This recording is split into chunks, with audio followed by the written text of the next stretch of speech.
시청자 여러분 안녕하십니까? 뉴스 더 개벽입니다. 한 주간 세계 곳곳에서 발생한 지구촌 개벽 소식 전해드립니다. 미국 컬럼비아 대학교 연구진이 양자 컴퓨터의 활용 한계를 뛰어넘는 혁신적인 기술을 선보였습니다. 하이퍼큐라 불리는 이 시스템은 기존 1인 1 컴퓨터 방식에서 벗어나 여러 사용자가 하나의 양자 컴퓨터를 동시에 이용할 수 있도록 설계됐습니다.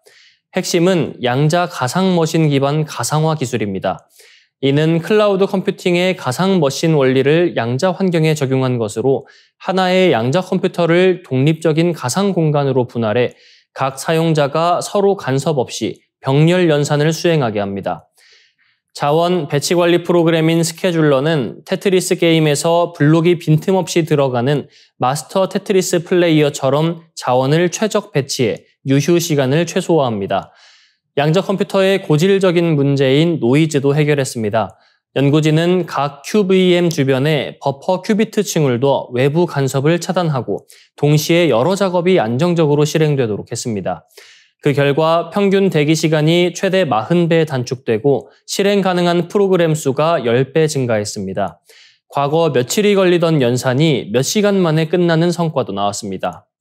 이번 성과는 지난 7월 제19회 유세닉스 운영체제 설계 및 구현 심포지엄에서 공개됐으며 IBM의 127큐비트 양자 컴퓨터 브리즈번에서 대규모 테스트를 거쳤습니다.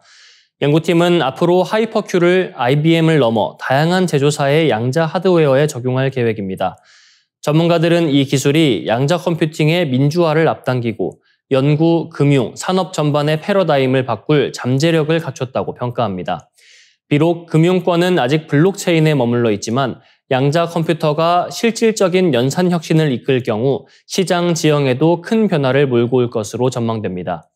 이번 연구는 다중 사용자 환경에서 양자 컴퓨터의 안정성과 효율성을 동시에 입증한 첫 사례로 향후 전 세계 양자 인프라 구축에도 중대한 이정표가 될 것으로 보입니다. 양자 도약이라는 표현처럼 미래의 컴퓨팅은 이미 시작됐습니다. 21세기 한류는 단순한 유행을 넘어 코리아니즘이라는 새로운 문학적 세계관으로 진화하고 있습니다. 이 코리아니즘은 단순히 한국적 요소를 넣는 수준을 넘어 창작의 출발점과 감정선, 디테일까지 가장 한국적인 방식으로 설계하되 이를 세계가 이해하는 글로벌 언어로 구현하는 전략입니다. 넷플릭스 애니메이션 K-팝 데몬 헌터스를 연출한 한국계 캐나다인 매기강 감독은 이 작품을 문화적으로 100% 한국 영화라고 정의했습니다. 100% 미국 자본과 영어로 제작됐지만 내용과 본질은 한국의 정서와 전통, 그리고 한국인의 리액션과 감정을 기반으로 했기 때문입니다. 그는 이를 두고 코리아니즘이라는 표현을 사용하며 최대한 한국식으로 제작했다고 강조했습니다. 실제 제작 과정에서 캐릭터의 표정, 제스처, 반응은 모두 한국인이 평소에 보이는 방식으로 그려졌습니다. 영어를 대사로 하더라도 입모양은 마치 한국어를 말하는 듯 설정했고 K-팝과 무속, 민화, 전통 음식 등 한국적 디테일을 현대 팝 장르와 결합했습니다. 강 감독에게 코리아니즘은 곧 영어로 제작돼도 본질적으로 한국적인 작품을 만드는 것, 모든 디테일에서 한국 감성과 방식을 구현하는 것, 한국 문화에 대한 깊은 이해와 정확한 표현을 추구하는 것, 글로벌 언어를 통해 한국 문화의 힘을 보여주는 것입니다. 이 접근법은 과거 서구가 경험한 문화 열풍의 새로운 장을 여는 움직임입니다. 18세기 유럽의 튀르케리, 19세기 시누아즈리, 19세기에서 20세기 초 자포니즘이 각각 튀르키예, 중국, 일본 문화를 모방하고 소비한 것처럼 이제는 한국이 그 중심에 서게 된 것입니다. 오늘날 K-뷰티와 K-푸드는 세계인의 일상에 깊숙이 들어왔습니다. 지난해 미국 냉동만두 시장에서 비비고 만두가 41%의 점유율을 기록했고 서울을 찾는 외국 관광객들은 네이버 맵과 교통카드를 이용하며 한국인처럼 생활하려 합니다. 넷플릭스, 유튜브, SNS를 통해 세계인은 한국의 말투, 제스처, 먹거리, 패션을 직접 경험하며 코리아니즘을 소비합니다. 결국 가장 한국적인 것이 가장 세계적인 것이 된 시대입니다. 코리아니즘의 21세기는 세계 문화사에서 부상하고 있습니다. 카이스트 연구진이 전기 신호 하나로 세포 속 핵심 신호 물질을 원하는 순간에 만들어내고 이를 통해 세포 반응을 전기 스위치처럼 정밀하게 조절할 수 있는 기술을 개발했습니다.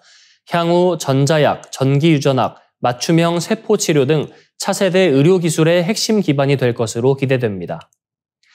카이스트는 생명화학공학과 박지민 교수 연구팀이 김지한 교수팀과 공동으로 전기 신호만으로 일산화 질소와 암모니아를 선택적으로 생성하고 세포 반응의 시점, 범위, 지속 시간까지 조절할 수 있는 바이오 전기합성 플랫폼을 개발했다고 밝혔습니다.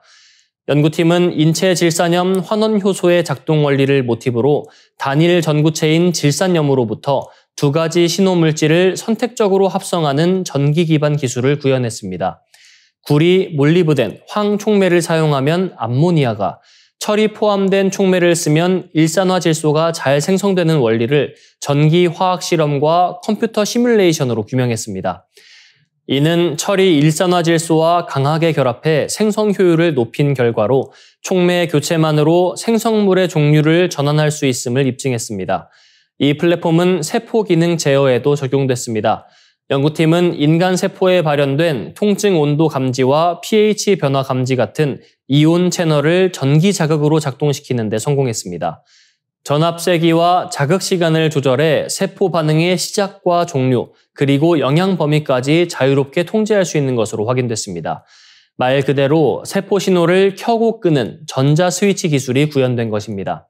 박지민 교수는 전기로 다양한 신호 물질을 선택적으로 생산해 세포를 정밀하게 조절할 수 있다는 점에서 의미가 크다며 신경계나 대사질환을 대상으로 한 전자약 개발에도 폭넓게 응용할 수 있다고 강조했습니다. 미중 간 우주 경쟁이 달 원자력 발전소 건설로 확산되고 있습니다. 원자력 에너지 르네상스를 내세운 미국 트럼프 행정부는 2030년까지 달에 최소 100kW급 원자로를 설치하겠다는 계획을 공식화했습니다.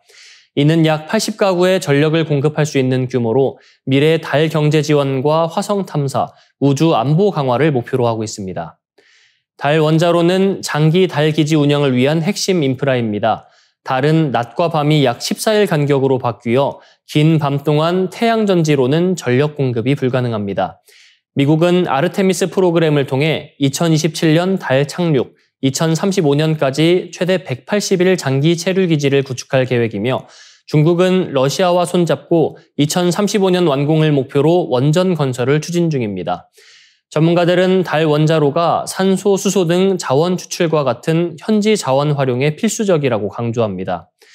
그러나 달 환경은 낮 최고 100도, 밤 영하 120도에 달하는 극한의 온도차와 무중력, 진공 상태로 열 방출과 내구성 확보가 큰 과제입니다.